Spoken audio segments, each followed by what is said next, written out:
So in Bangladesh, as of yesterday afternoon,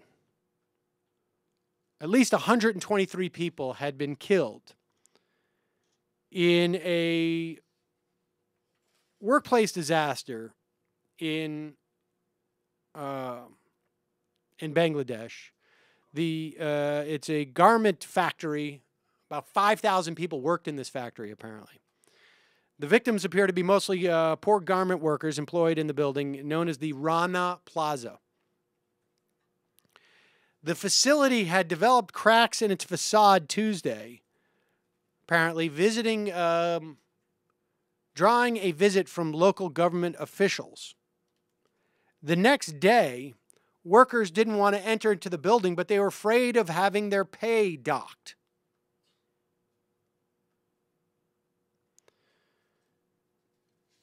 Last year, there was a factory that burned in Bangladesh, taking 110 lives. It had been producing clothes for Walmart. The emergency exits, the doors had been blocked, windows were covered with steel bars, apparently.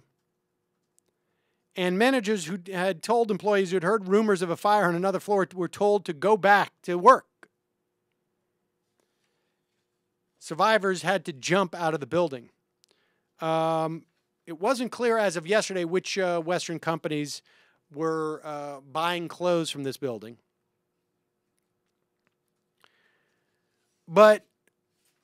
And we don't cover every disaster that takes place in Bangladesh. Not all of these worker disasters. And I think really, frankly, the only reason why I'm covering this today is because of this piece by Matthew Yglesias in Slate. Now, this is part of his portfolio, I think. You know, there's a certain amount of trolling for clicks and contrarianism that has marked a lot of his work. But this is really beyond the pale. And it also, I think, reveals what is problematic about one of the central tenets of the libertarian economic thought, which is everything is a cost-benefit analysis. And everything should be measured on that basis. And even more importantly, we must always presume in that cost-benefit analysis that is made by the capitalist and by the worker in that relationship that there is symmetry of knowledge, there is symmetry of free will, there is symmetry of power that allows them to enter into this agreement in a way that simply is the way that the market dictates. Yglesias writes, it's very plausible that one reason American workplaces have gotten safer over the decades is that we now tend to outsource a lot of factory explosion risk to places like Bangladesh. Now, he doesn't post any data to support that. Is it plausible? Yes. But that calculation, it's also very plausible just that had that factory been in the United States, that would not have happened. And even if we had tons of garment factories, you still would not see a building collapse like that on people. Even if there was a fire, you would not see exits boarded up and locked down. We resolved that 100 years ago.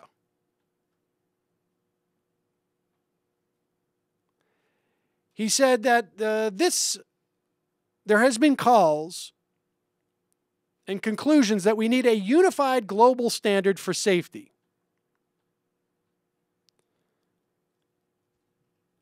And that they should be based more or less on our standards or some version of our standards rather than they should all be based upon the Bangladeshi standards. And he says, I think that's wrong. He says, Bangladesh may or may not need tougher workplace safety rules.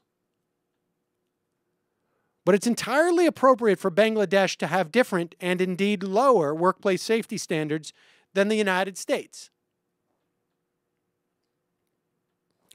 Now, it is, in my estimation, entirely to be expected that Bangladesh may have lower standards for safety for their workers than we do have in the United States. Human rights in Bangladesh, we might expect, may not be at the same level of the United States. Civil rights may not be at the same level. But there is no fundamental, universal, inherent reason why that's the case. He says the reason is that while having a safe job is good, money is also good. Jobs that are usually dangerous, in the contemporary USA that's primarily fishing, logging, and trucking, pay a premium over other working class occupations precisely because people are reluctant to risk death or maiming at work. Well, first off, I don't know that that's accurate either. It's also not necessarily particularly great for a lifestyle to be on a boat for several days or weeks at a time, to be on an oil rig for 6 months, to be gone for 6 to 8 months out of the year because you're trucking. But surely, yes, there is some measure of hazard pay that's involved in that.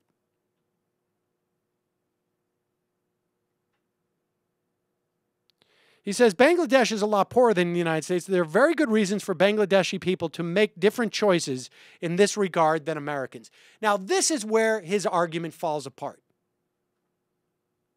Because if the choice is between starving and not being able to feed your family and going in and working into a place where you know there are increased odds that you may be killed, that's no choice. That's blackmail. That's simply blackmail. That presumes that there is a choice being made here. I suppose I could choose not to eat. I suppose I could choose not to drink water for an extended period of time. I suppose I could choose death. But that's not the same. The stakes in that choice, involved in that choice, the implications of that choice are not the same as the manufacturer who Yglesias presumes went over there and left the United States or left some Western to get cheaper clothes. The choice between a corporation making that choice to increase profits on some type of marginal level is not the same choice that is being made by that Bangladeshi who needs to feed his family or her family. Those are not the same thing. You cannot call that a choice. Or a choice that is of equal weight. It's simply foolish.